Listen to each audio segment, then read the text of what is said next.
بنام خدائے رحمان الرحیم۔ اے اہل کتاب، تم ابراہیم کے بارے میں کیوں نزاع کرتے ہو؟ حالانکہ توریت اور انجیل تو ابراہیم کے بعد نازل ہوئی ہیں۔ کیا تم عقل نہیں رکھتے؟ جن باتوں میں تمہیں کچھ علم تھا ان میں تو تم نے جھگڑا کر ہی لیا۔ اب تم ایسی باتوں میں کیوں جھگڑتے ہو جن کا تمہیں کچھ بھی علم نہیں؟ اور یہ ساری باتیں اللہ جانتا ہے اور تم نہیں جانتے۔ ابراہیم نہ یہودی تھے نہ عیسائی، بلکہ وہ یکسوئی کے ساتھ مسلم تھے، اور وہ مشرکین میں سے ہرگز نہ تھے۔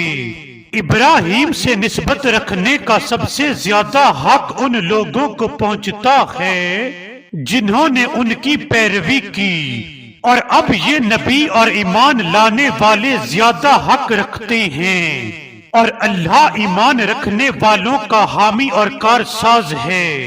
اہل کتاب کا ایک گروہ چاہتا ہے کہ تمہیں گمراہ کر دے، دراصل وہ اپنے آپ کو گمراہ کر رہے ہیں مگر وہ شعور نہیں رکھتے۔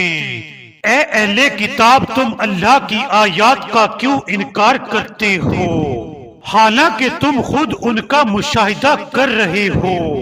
اے اہل کتاب، تم جان بوجھ کر حق و باطل کے ساتھ کیوں خلط کرتے ہو اور حق کو چھپاتے ہو؟ اور اہل کتاب کا ایک گروہ آپس میں کہتا ہے، ایمان لانے والوں پر جو کتاب نازل ہوئی ہے اس پر صبح ایمان لاؤ اور شام کو انکار کر دو، شاید وہ مسلمان برگزشتہ ہو جائیں۔ اور یہ لوگ آپس میں کہتے ہیں، اپنے دین کے پیروکاروں کے سوا کسی کی بات نہ مانو۔ کہہ دیجئے، ہدایت تو بے شک وہ ہے جو اللہ کی طرف سے ہو۔ لیکن اہل کتاب باہم یہ کہتے ہیں، کہیں ایسا نہ ہو جیسی چیز تمہیں ملی ہے ویسی کسی اور کو مل جائے، یا وہ تمہارے رب کے حضور تمہارے خلاف حجت قائم کر لی۔ ان سے کہہ دیجئے، فضل تو بے شک اللہ ہی کے ہاتھ میں ہے، وہ جسے چاہے عطا فرمائے، اور اللہ بڑی وسعت والا جاننے والا ہے۔